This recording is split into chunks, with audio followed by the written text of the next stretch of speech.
एक गांव में श्रीपति नाम का एक आदमी रहता था। वह बूढ़ा हो चला था, लेकिन बहुत ही तंदुरुस्त था, सेहतमंद था। उसने अपनी सेहत का हमेशा ध्यान रखा और अपनी जवानी में वो वहाँ का प्रसिद्ध अखाड़ेबाज था, तो सेहत उसे हमेशा ही बहुत प्रिय थी। और यूं कहूँ तो उसका फिटनेस लेवल कुछ ऐसा था कि उसको कभी एक छींक तक ना आती थी। यूं तो भला आदमी था वो, और उसका भरा पूरा परिवार था। 2 बेटे थे, उनकी बहुएं थी, बच्चे थे। लेकिन उसकी अपनी बहुओं से एक ना बनती थी। आए दिन तू मैं खींचातानी अनबन चलती रहती थी। वह काफी एक्टिव था, तो अपने बेटों के साथ खेत में जुताई भी करता और खेती बाड़ी में भी हाथ बटाता। लेकिन बहुओं की अनबन एक ऐसी चीज थी जिसने घर का माहौल खराब कर रखा था। एक दिन बात कुछ इतनी बढ़ गई कि उसकी बड़े बेटे की बहू ने कहा अपने पति से कि राम जाने इस आदमी से कब जान छूटेगी। जब देखो खिट पिट घर में लगाए रखता है। क्या इन्हें हमें जिंदगी भर बर्दाश्त ही करना रहना पड़ेगा। और यह बात उसके कानों तक चली गई। उसे बड़ा बुरा लगा और वह सोचने लगा कि अब मेरे घर वाले मेरी मृत्यु की कामना करने लगे हैं। तो वह सोच में पड़ गया और वह सोचता है कि अब क्यों ना मैं यहाँ के जो प्रसिद्ध पंडित हैं, उन जिनकी बातें प्रायः सच होती है, उनसे जाके मिलूं और पूछ लूं कि मेरी मृत्यु कब होनी है। तो वह पंडित जी के पास गया। पंडित जी से उनका पहले से परिचय था, तो बड़ी आवभगत की, बड़े प्रेम से बात किया।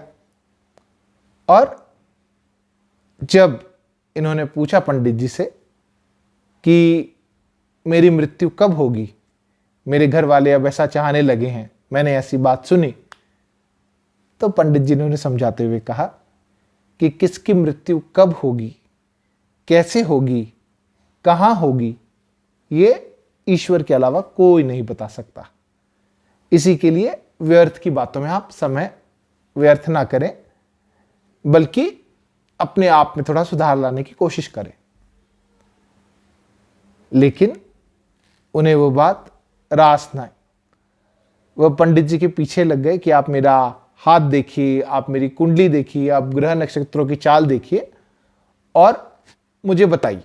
वो उस बात पे अड़े रहे।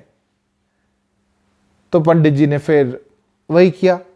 उन्होंने उनका हाथ देखा, कुंडली देखी, ग्रह नक्षत्रों की दशा देखी, पंचांग देखा और फिर कुछ गुणा भाग किया।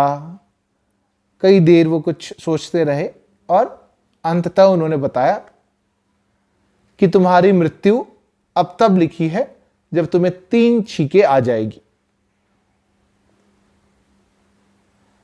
सुन के उसे बड़ा आश्चर्य हुआ कि अच्छा 3 छींकों के बाद मेरी मृत्यु हो जाएगी। लेकिन उसे मन ही मन बड़ी प्रसन्नता भी थी कि मुझे तो कभी एक छींक तक नहीं आती, मैं तंदुरुस्त हूं। इसका मतलब मेरा जीवन अभी काफी है। क्योंकि कोई कितना भी दुखी हो जाए या किसी को भले ही स्वर्ग की कामना हो, पर कोई भी इंसान मरना नहीं चाहता। यही हाल उनका भी था। तो अब वो गुणा भाग करने लगे, पूछने लगे पंडित जी से कि अच्छा मानो अगर मुझे साल में 1 छींक आती है तो? पंडित जी ने कहा फिर तुम 3 साल जियोगे। अगर मुझे मानो 5 साल में 1 बार छींक आती है तो? पंडित जी ने कहा इसका मतलब तुम्हारे पास जीवन के 15 साल और बचे हैं। और उसके मन से डर निकालने के लिए पंडित जी ने यह भी कहा कि अगर तुम्हें 50 वर्षों में 1 बार छींक आती है तो इसका मतलब तुम 150 वर्ष और जियोगे। बड़ा प्रफुल्लित हो गया, वाह मुझे तो छींक नहीं आती, मैं तो स्वस्थ हूं, तंदुरुस्त हूं। ठीक है, वह पंडित जी को धन्यवाद कर उनकी दक्षिणा दे करके वहां से चल पड़ा। अब मन ही मन उसे कई ख्याल आने लगे, अच्छा कैसे किया जाए, कैसे अपनी छींक को कंट्रोल किया जाए, बल ना कि ये सोचने के लिए कि वह अपने व्यवहार में कैसे परिवर्तन लाए कि उसके घर में सुख शांति हो जाए और उसकी वजह से जो कलह होती है, जो अनबन होती है, वह बंद हो जाए। और यही सोचते सोचते वह जाता रहा और पंडित जी के घर से थोड़ा ही दूर गया था कि कुछ सड़क पे काम चल रहा था और बगल में एक इमारत बन रही थी। तो इस कारण से कुछ धूल मिट्टी भी उड़ रही थी, कुछ सीमेंट उड़ रही थी, बालू उड़ रही थी और वही उसके नाक में जा घुसी और उसे इस बात का भान तक न था कि चल क्या रहा है। और वो कण नाक में घुस जाने के कारण उसे जो से छींक आई और वो चारों खाने चित रह गया कि मुझे छींक कैसे आ गई, कैसे बला लगे इन लोगों को, कैसे इन लोगों ने यहां यही काम करने की जगह मिली थी। सोचता हुआ, परेशान होता हुआ वो वहां से गया और उसे लगा अभी तो पंडित जी के घर से निकला हूं और एक छींक तो मुझे आ ही गई। अब मैं क्या करूं कि मुझे छींक ना आए। करते करते वह घर चला गया और उसने ये बात किसी को नहीं बताई। उसके बाद कुछ दिनों तक शांति बनी रही और उसे कोई छींक ना आई।